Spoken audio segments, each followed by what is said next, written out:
হ্যাঁ, তোমার স্ত্রীকে দেখছি না, ওনাকে ডাকো। উনি একটু বেরিয়েছেন। আমি তো আপনাকেই ঋষির স্ত্রী ভেবেছিলাম।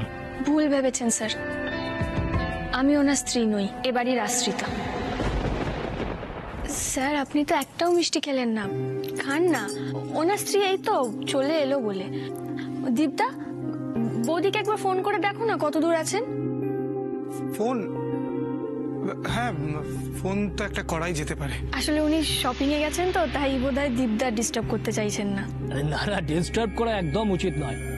সবে সবে বিয়ে হয়েছে, আর এই সময় তো ঋষির পকেট হালকা করা ওনার কর্তব্য। কি বলো ঋষি?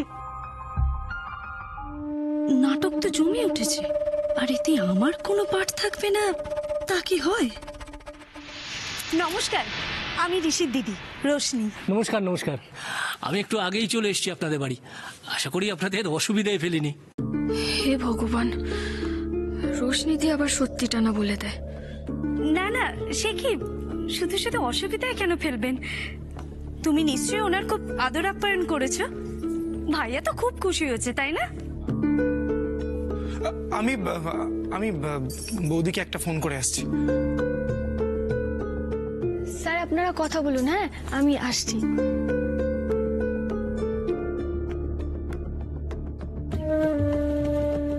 আলাপ হলো ওর সাথে, কেমন লাগলো? ভদ্রমহিলা খুবই ভালো, আপনাদের খুব প্রশংসা করছিলেন। আমি তো প্রথমে ওনাকেই ঋষি। স্যার, আপনি কি প্রেফার করবেন, চা না কফি? এনিথিং। ওকে দেখে কি ভেবেছিলেন বললেন না তো?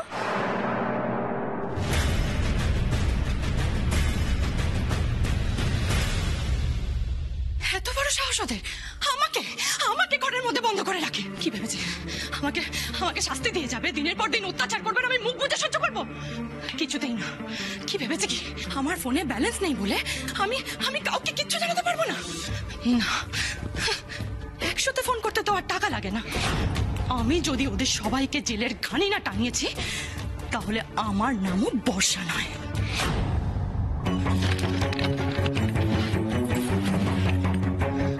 ফোনটা কোথায় রাখলাম? ভুল করে সুটকেসে রাখিনি তো?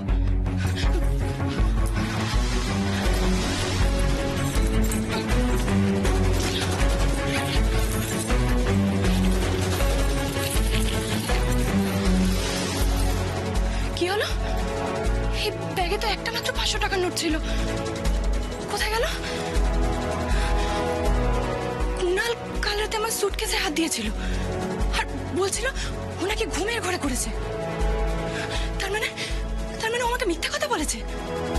ও আসলে আমার গয়নাগুলো খুঁজছিল, আর সেটা না পেয়ে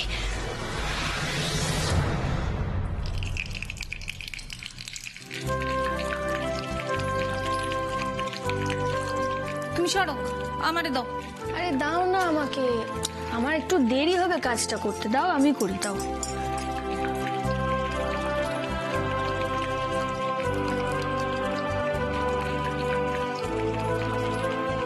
বাই দ্য ওয়ে, আমি কিন্তু আর 45 মিনিটের বেশি থাকতে পারবো না।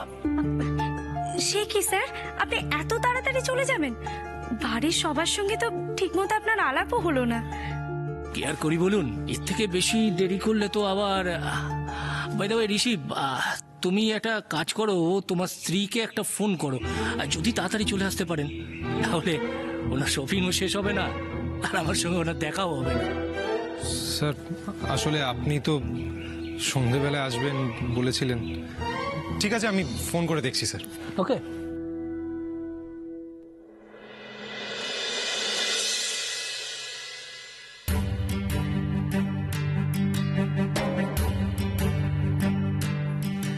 আমার বসের সামনে এত বাড়তি কথা বলার কি দরকার ছিল?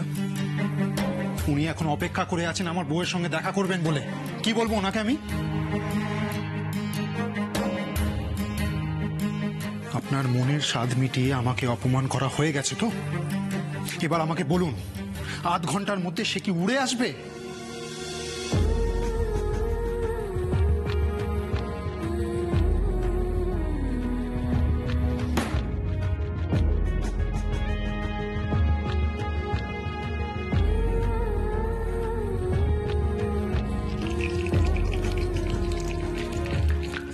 বাহ, খুব সুন্দর। দাও আমারে দাও। আমি আর কি করলাম বলো তো, শুধু তো ভাজলাম চপটা, সবটা তো মোটামুটি করাই ছিল দেখে। স্যার জি আমি ভাই, এক মিনিট। হ্যাঁ স্যার, আপনার সঙ্গে একটা জরুরি কথা ছিল। হ্যাঁ, বলো। ওই দত্ত অ্যান্ড সান্সের কন্ট্রাক্ট পেপারটা আমি আপনাকে পাঠিয়েছিলাম।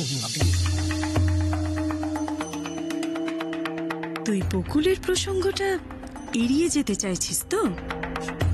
কোনো ব্যাপার না, আমি আছি কি করতে। ভাইয়া তুই কি রে, উনি এখানে বেড়াতে এসেছে না, তুই এখানেও কাজের কথা বলছিস? জানেন তো স্যার, আমার ছেলে আমার ভাইয়ের বউ মানে বকুলের খুব বড় ভক্ত। কি ঠিক বলেছি না বকুল? স্যার, চপ চলে এসছে, একদম গরম, প্লিজ খান না। I am sure you like it sir. Sure.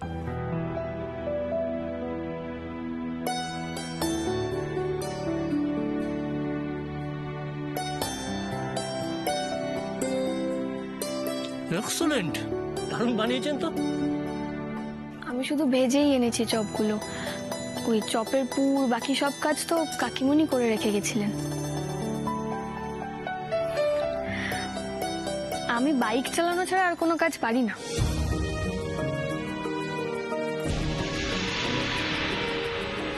আপনি বাইকও চালাতে পারেন? না মানে আপনাকে যত দেখছি আমি তত অবাক হচ্ছি। শুনুন, আপনিও বসুন না আমাদের সঙ্গে, আপনাকে খুব ইন্টারেস্টিং লেগেছে, মানে আপনার সম্পর্কে খুব জানতে ইচ্ছা করছে। আপনার ব্যবহারে যে আন্তরিকতার ছোঁয়া আছে সেটা তো আজকালকার দিনে সহজে পাওয়া যায় না। হ্যাঁ হ্যাঁ, বসো না বসো। তুমি ওনাকে নিজের সম্বন্ধে কিছু বলো, এত করে জানতে চাইছেন উনি।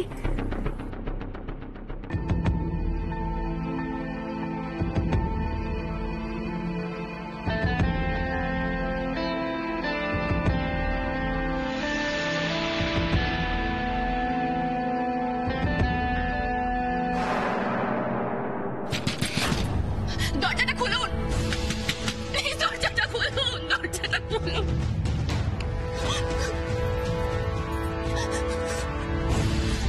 আমি বুঝে গেছি, এদের সাথে গায়ের জোরে কিচ্ছু করা যাবে না, এদের বুদ্ধি দিয়ে খেলতে হবে।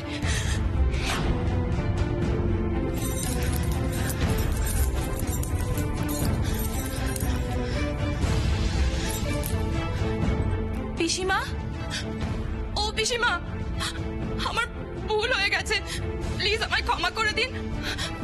আমি আমি আর কোনোদিনও আপনার কথার অবাধ্য হব না। প্লিজ দরজাটা খুলে দিন, প্লিজ দরজাটা খুলে দিন।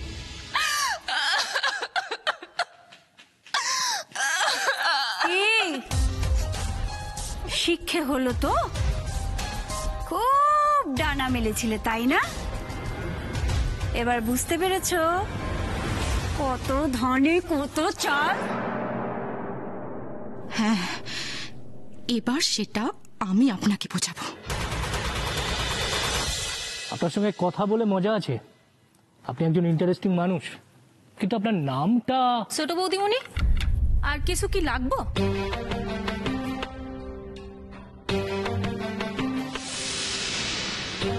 কিছু লাগবে না সুন্দরীদি। আচ্ছা, উনি আপনাকে ছোট বৌদিমণি বললেন কেন? আসলে এই বাড়ির সবাই আমাকে এত ভালোবাসে যে কারুর কাছে আমি ছোট বৌদিমণি, কারুর কাছে আমি ছোট বৌমণি, কারুর কাছে আবার আমি মস্তান, ওস্তাদ এইসব নামেই পরিচিত। মাঝখান থেকে আমার নিজের আসল নামটাই চাপা পড়ে গেছে।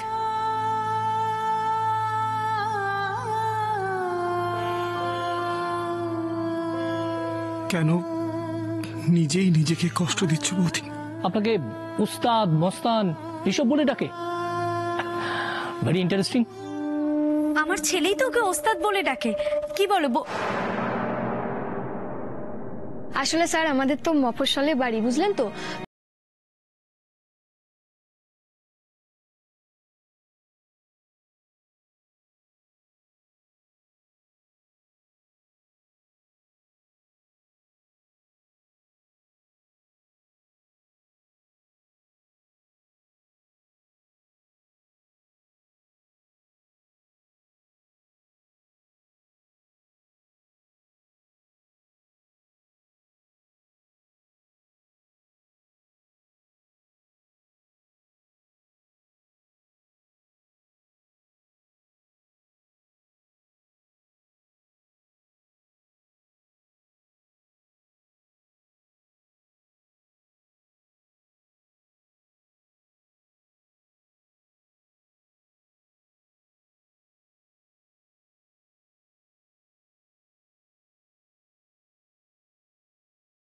কেউ নেই।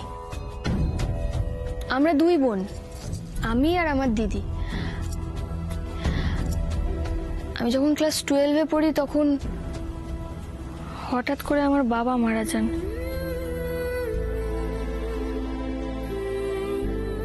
তারপর যা হয় আর কি, আমাদের তো খুব একটা মানে সচ্ছল অবস্থা ছিল না। মাঝখান থেকে আমার পড়াশোনাটা আর করা হয়নি, জানেন তো। আর আপনার দিদি?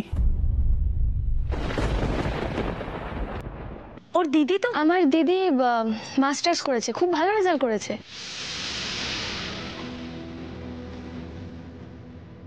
দেখতেও খুব সুন্দর। আমার দিদির সঙ্গে আমার একদম তুলনা চলে না। কোনো মানুষের সঙ্গে কি অন্য কোনো মানুষের তুলনা চলে? হয়তো চলে না, কিন্তু তুলনা তো করা হয়।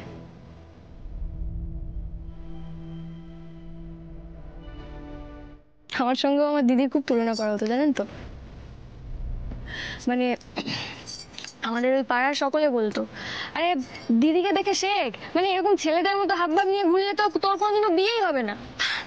আমি কোনো কেয়ার করতাম না, জানেন তো স্যার। মানে আমার ওইসব বিয়ে ফিয়ে করার কোনো শখ ছিল না। আমার সিম্পল প্ল্যান ছিল, আমি আমার মা ঠাম্মিকে নিয়ে থাকবো। হ্যাঁ, দিদির বিয়েটা খুব মানে ধুমধাম করে দেওয়ার আমার ইচ্ছে ছিল।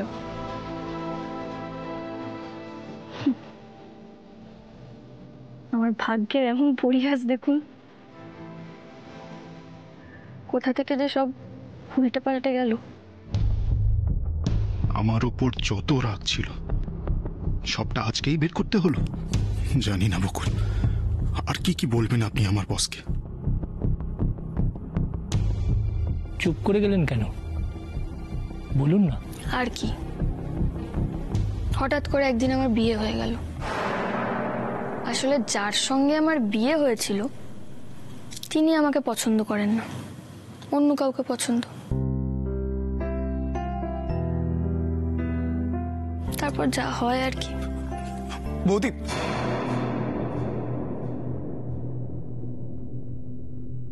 না মানে বৌদিরা তো এখনো এলো না।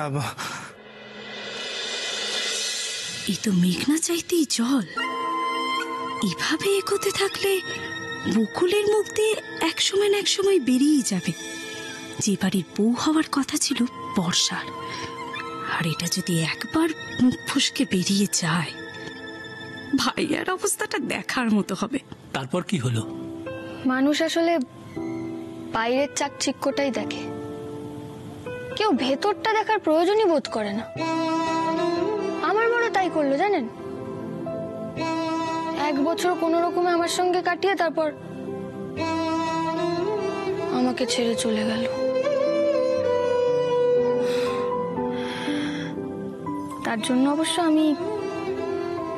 আমি তাকে কোনো দোষ দিই না।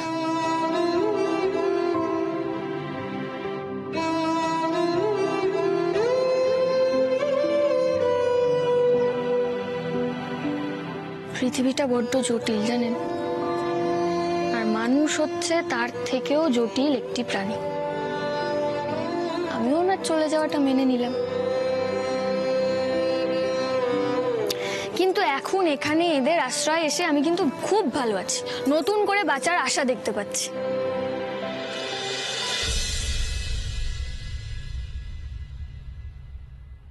এ কি, আপনি তো কিছু খেলেনই না। আমি তো বক বক করে আপনার কতটা সময় নষ্ট করে দিলাম বলুন তো। নষ্ট কি বলছেন? আপনার কথা শুনে তো ইন্সপায়ার্ড হওয়া যায়।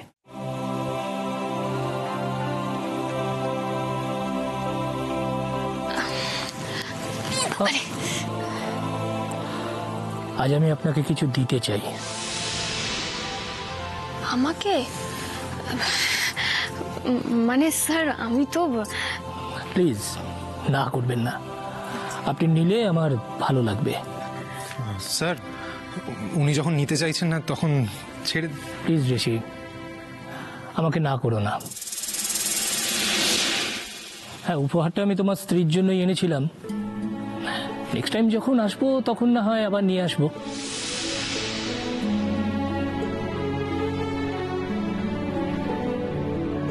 এই সামান্য উপহারটা আমি এনেছি, এটা নিন, প্লিজ না করবেন না। স্যার মানে এভাবে উপহার নেব, মানে কিছু না করে উপহার নিতে আমার খুব লজ্জা করছে স্যার। প্লিজ। Thank you. আপনি জানেন না আপনার নিজের যোগ্যতা কি। আমার অভিজ্ঞতা তো কম নয়, আমি বুঝেছি। আপনি চাইলে জীবনে অনেক দূর যেতে পারেন।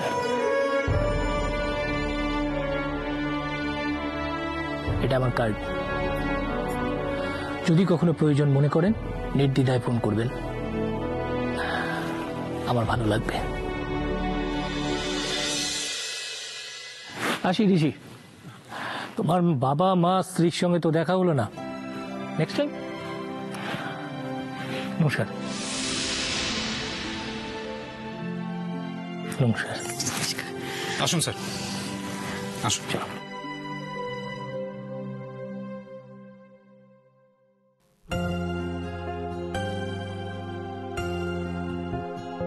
বকুল,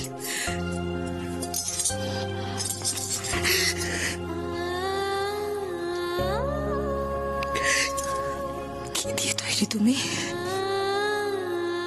কেন দিলে না বকুল? কেন নিজের পরিচয়টা দিলে না? দিদি ভাই আমি জানি আমার সত্যিটা মানুষকে বড্ড কষ্ট দেয়, জানো। বেশি বেশি না ত্যাগ স্বীকার করছো। আজ বাড়িতে আসুক সবাই, তারপর বুঝবে এর ফল কি হয়।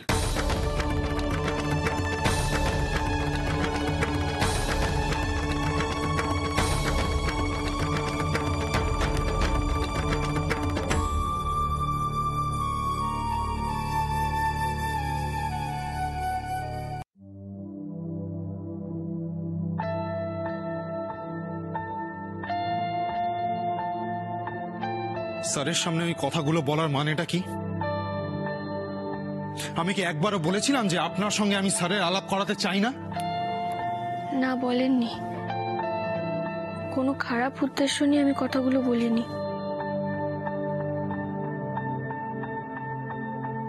আর আপনাকে অপমান করতেও চাই না। ও, অপমান করতে চাননি আপনি? আচ্ছা, তাহলে ওগুলো কি ছিল? বাইক চালানো ছাড়া আপনি কিছুই জানেন না। এগুলোর অর্থ কি? এই কথাগুলো বলা মানে আমাকে অপমান করা নয়? আপনি এ বাড়ির আশ্রিতা, এই বাড়ির লোকজন সবাই খুব ভালো বলে আপনাকে আপন করে নিয়েছে, এটা আমাকে বিদ্রূপ করা নয়? আসলে আপনি এটাই বোঝাতে চেয়েছিলেন যে এই বাড়িতে আপনি খুব খারাপ আছেন, কেউ আপনার কেয়ার করে না, এটা ইনডাইরেক্টলি বোঝাতে চেয়েছিলেন। আর আমি হলাম আপনার চোখে এই পৃথিবীর সব থেকে নিষ্ঠুর, সব থেকে খারাপ মানুষ। মিথ্যেই এত রাগ করছেন আমার উপর। দেখুন আমি জানি রূপে, গুণে, শিক্ষায় সব দিক দিয়েই আমি আপনার পাশে বেমানান। আপনি আমাকে অপছন্দ করেন, নিজের স্ত্রী হিসেবে পরিচয় দিতে অস্বস্তি বোধ করেন আপনি। আজকে যদি আপনার বসের সামনে আপনি আমার এই পরিচয় দিতেন, তাহলে তো আবার ঘুরে ফিরে সেই এই কথাগুলোই উঠতো।